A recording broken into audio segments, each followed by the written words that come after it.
As it had been in the years before the Great War, Big Mountain, the Big Empty, became home to one of the brightest minds of the 23rd century. The courier watched over the Big Empty for years to come, caring for it and keeping its discoveries safe until they were needed to help others.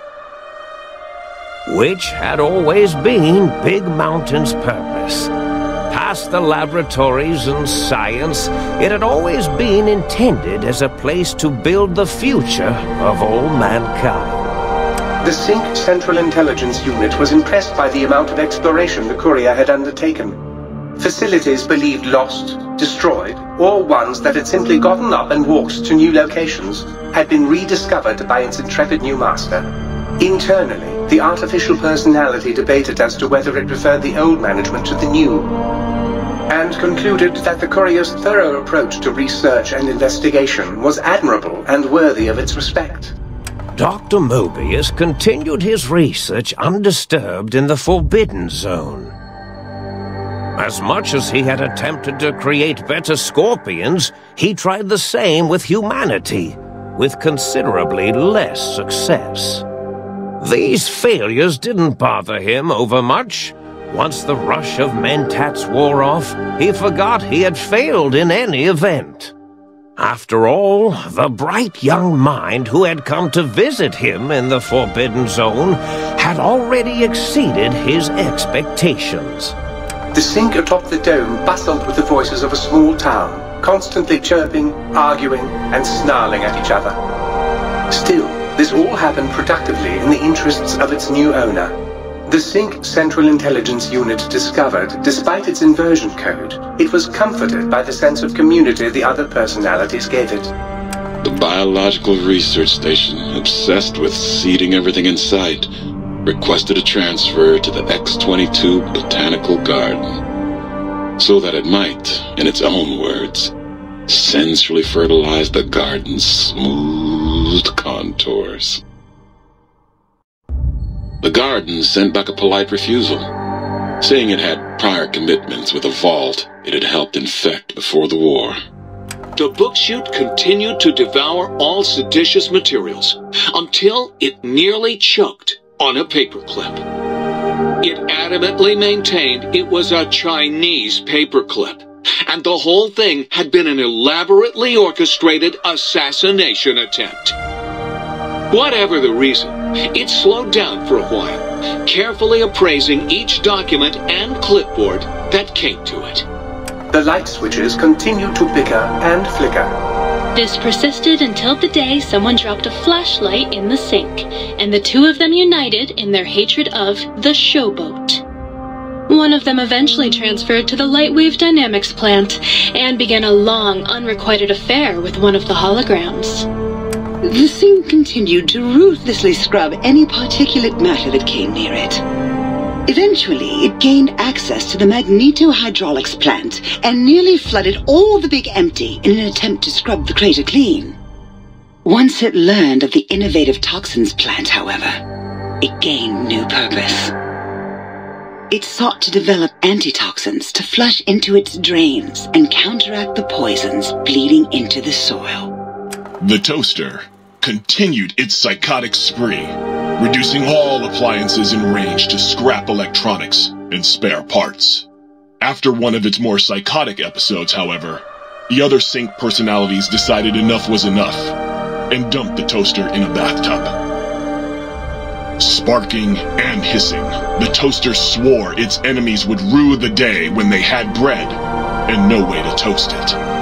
Muggy did his best to collect coffee cups, although in his quest, he accidentally trapped himself in Higgs Village. It might have been the end for poor Muggy. Except, he found it peaceful there, tidying up the kitchens of the think tank professors back when they had been flesh and bone. Well, except for Dr. O, who was an asshole for having created Muggy in the first place. Muggy left O's house deliberately dirty, punishing the dishes and cups that lived there in blind revenge for serving Dr. O. Blind old Jefferson, with sounds the courier brought him, created a symphonic counter-frequency that saved Big Mountain from sonic invasion in 2910. If you didn't hear about it, good. It was rumored by the other personalities that he had a brief fling with the light switches. Although he forgot their names much too often and was soon left in the dark as punishment. Autodoc, always gentle and methodical, kept sewing up the courier in all the right places when the skin split open from repeated wear and tear. The Autodoc was just glad to have purpose again. It heard its simpler brothers and sisters who got shipped to the Sierra Madre were bored out of their skulls in that toxic dead city. In time, the Autodoc found a way to deactivate the Y-17 trauma harnesses, releasing the corpses they had held prisoner for almost 200 years. As the courier ran through the X-8 facility multiple times, the computers analyzed the test subject's movements. Rather than performing a superficial observation, they realized the subject barely knew what communism was, or even what a high school was. This confused them for a time, until the facility finally realized that its research had succeeded. So it let its cyber dogs out into the wastes to help protect small communities from physical aggression rather than communist propaganda.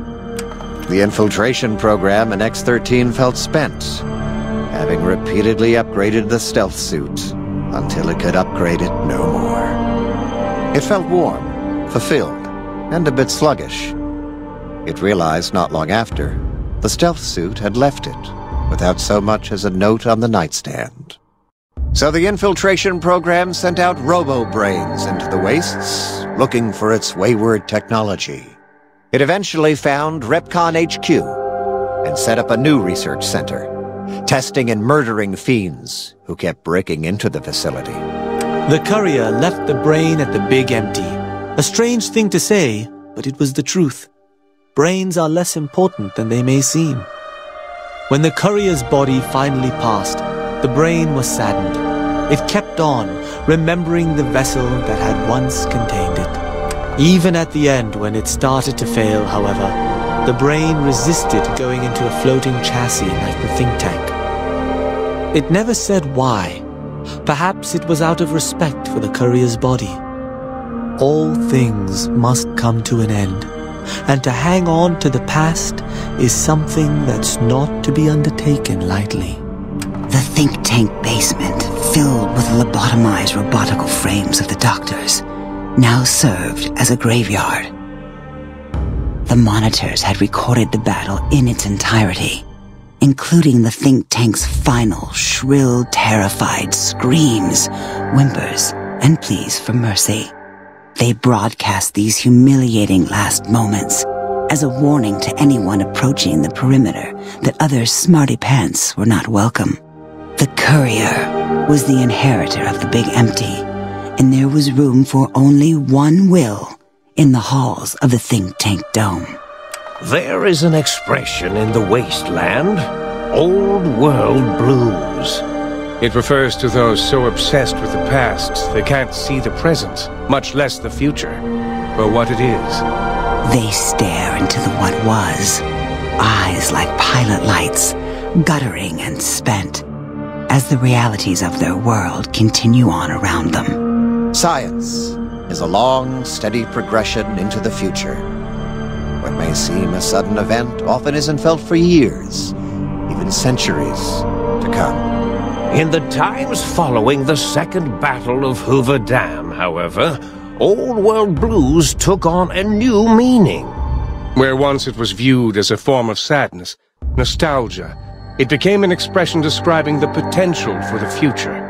It can be easy to see science as evil, technology unchecked as the source of all ills, all misfortunes.